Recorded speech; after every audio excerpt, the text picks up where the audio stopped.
Şimdi bir ablamız demiş ki kardeşlerim, renkli başörtü takmanın günahı nedir? Büyük siyah başörtü takmanın fazileti, sevabı nedir? Tesettürün rengi var mıdır? Varsa delili nedir? Şimdi kardeşlerim, bunu son soru kabul edelim inşallah. Bunu hem erkeklere hem kadınlara bir nasihat olarak kabul edelim ve şeyi de kapatayım, meclisi de kapatayım inşallah.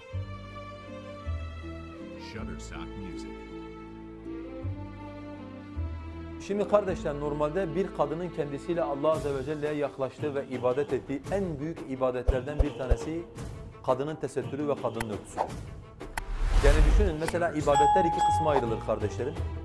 Bazı ibadetler vardır, yaparsın, ondan sonra biter, ecri de kesilir. Bazı ibadetler vardır, ecri süreklidir, hiçbir zaman onun ecri bitmez. Mesela bir Müslüman kadının evinden çıktığını düşünün. Tekrar geri evine dönene kadar o örtü onun üzerinde olduğu müddetçe namaz kılıyor gibi, oruç tutuyor gibi Allah Azze ve Celle ona ecir yazar.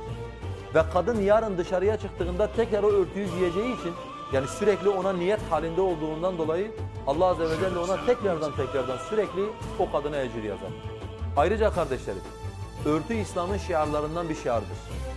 Yani bugün günümüzde bir kadının açıklığın, fuhşun ve fuhşiyatın her tarafta yaygınlaştığı bir ortamda tesettürüyle, pür tesettür içerisinde gezmesi onu sürekli Allah Azze ve Celle'nin şu emrine muvaffak kılar. وَمَنْ يُعَزِّمْ شَعَائِرَ اللّٰهِ فَاِنَّهَا مِنْ تَقْوَى الْقُلُوبِ. Kim Allah'ın şiarlarını yüceltirse şüphesiz ki bu kalplerin takvasındandır. Yani Müslüman bir kadın yollarda yürüdüğü zaman Allah'ın izniyle Allah'ın şiarlarını yücelten kalbi takvalı bir Müslüman kardeşimizdir. Hakeza kardeşlerim, Müslüman kadın küfre karşı İslam ümmetinin vermiş olduğu mücadelenin örtüsüyle en büyük parçasıdır. Bakın dikkat edin, küfür nereye girerse girsin ilk el attığı şey örtüdür. Niye kardeşlerim? Çünkü siz bir toplumu ahlaksızlaştırmadan o toplumu kafirleştiremezsiniz. Mümkün değildir bu. Yani Türkiye Avrupa ile bir takım anlaşmalar yaptıktan sonra, Sevr'den sonra, Lozan'dan sonra estağfurullah Türkiye'ye döndüklerinde Atatürk'ün Kazım Karabekir'e söylemiş olduğu bir söz var. Diyor ki biz bu milletin elinden dinini ve namusunu almadığımız müddetçe, namus burada örtüye tekabül ediyor. Dinini ve namusunu almadığımız müddetçe bizim bunlarda yapmak istediklerimizi yapmamız mümkün değildir. Hangi topluma bakarsanız bakın kardeşlerim, kafirlerin el atmış olduğu toplumlar öncelikle örtüye, tesettüre el atıyorlar. Ve kadını soymak için, kadını sokağa çıkarmak için, kadını evinden koparmak için ellerinden gelen her şeyi yapıyorlar. Doğal olarak bugün dünyada küfre karşı verilen mücadele bazılarının zannettiği gibi sadece cephede silahla verilen mücadele değildir. Evet, bu mücadelenin en şereflisi cephede verilen mücadeledir. Allah katındaki en faziletlisi kıtal demiş olduğumuz mücadeledir. Bundan yana kimsenin şüphesi yok. Fakat bugün küfrün İslam'a saldırması sadece topla tüfekle değildir. Küfür bizim çocuklarımıza da saldırıyor, bizim kadınlarımıza da saldırıyor. Bizim çocuklarımıza çanta yapıp üzerinde tesettürsüz kıyafetler koyup çocuklarımızı tesettürsüz kadınlara özendiriyorlar. Allı ballı pullu çizgi filmler çekiyorlar. Orada böyle çok iyi çocuklarına çok iyi davranan anneler koyuyorlar. Ama bu annelerin özelliği bunlar tesettürsüzdür. Çocuklarımıza tesettürsüz insanların da iyi olabileceğini çocuklarımıza aşılıyorlar. Yani savaş her cephede devam ediyor. Doğal olaraktan bugün Müslüman kadının örtüsüyle kafirlerin karşısına dikilmesi, bu Müslüman kadın içinde ona bu örtü imkanını sağlayan erkek içinde Allah'ın izniyle küfre karşı verilen mücadelede bir cephe tutmak, bir deliği kapatmaktır. Onun için de bunun fazileti çok büyüktür.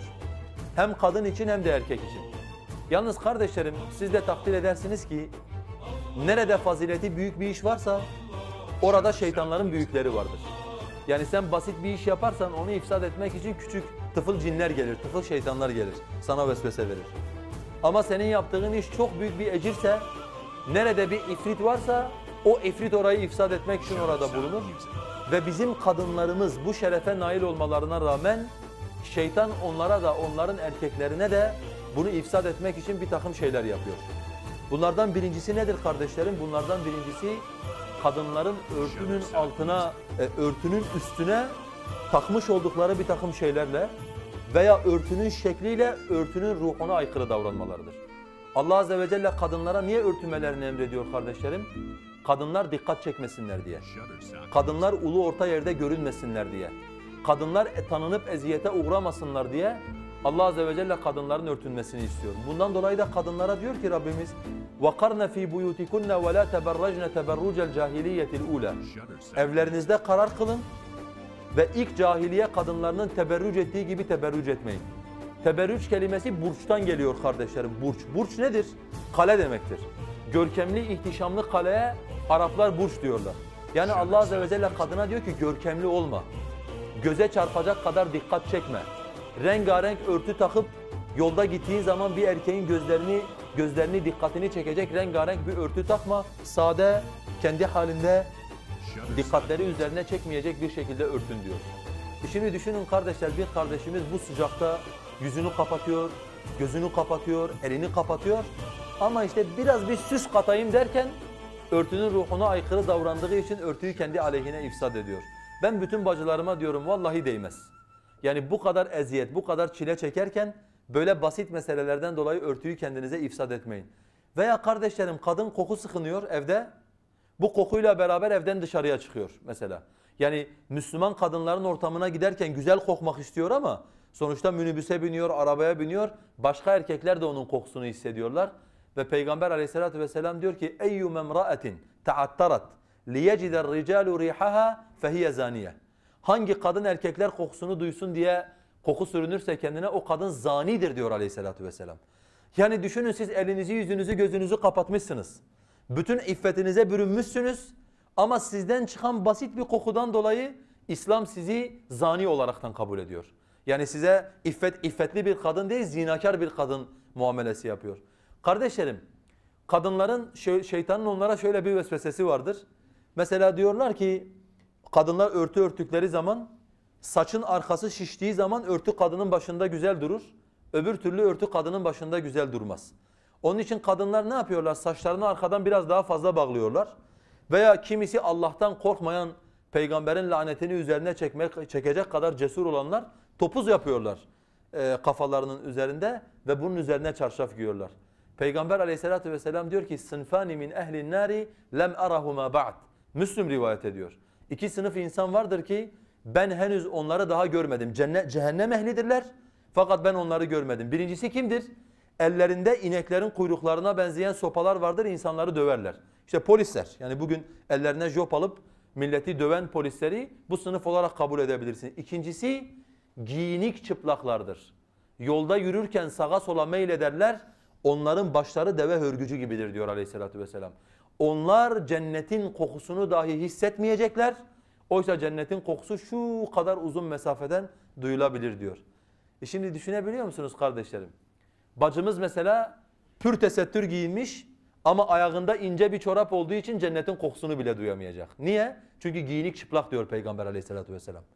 Yani kadının üzerindeki bir kıyafet içeriği gösteriyorsa, çünkü buna dair bana daha önce bir soru sormuşlardı. Hani falanca ilde bir yazı yazar mısınız? Bir dergiyle alakalı bir mesele vardı, uzun bir mesele.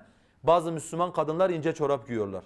Ben o zaman düşünmüştüm, demiştim ya her tarafını kapatan, her tarafını sarıp sarmalayan bir kadın niye o ayağındaki küçücük yere ince çorap giyip kendini bu giyinik çıplaklar sınıfına sokar ki? Veya yolda yürürken kadınsı bir şekilde yürüyen bir kadın. Yani sağa sola meylederek yürüyen bir kadın çarşaflı dahi olsa Peygamberimiz cennetin kokusunu duymayacaktır diyor.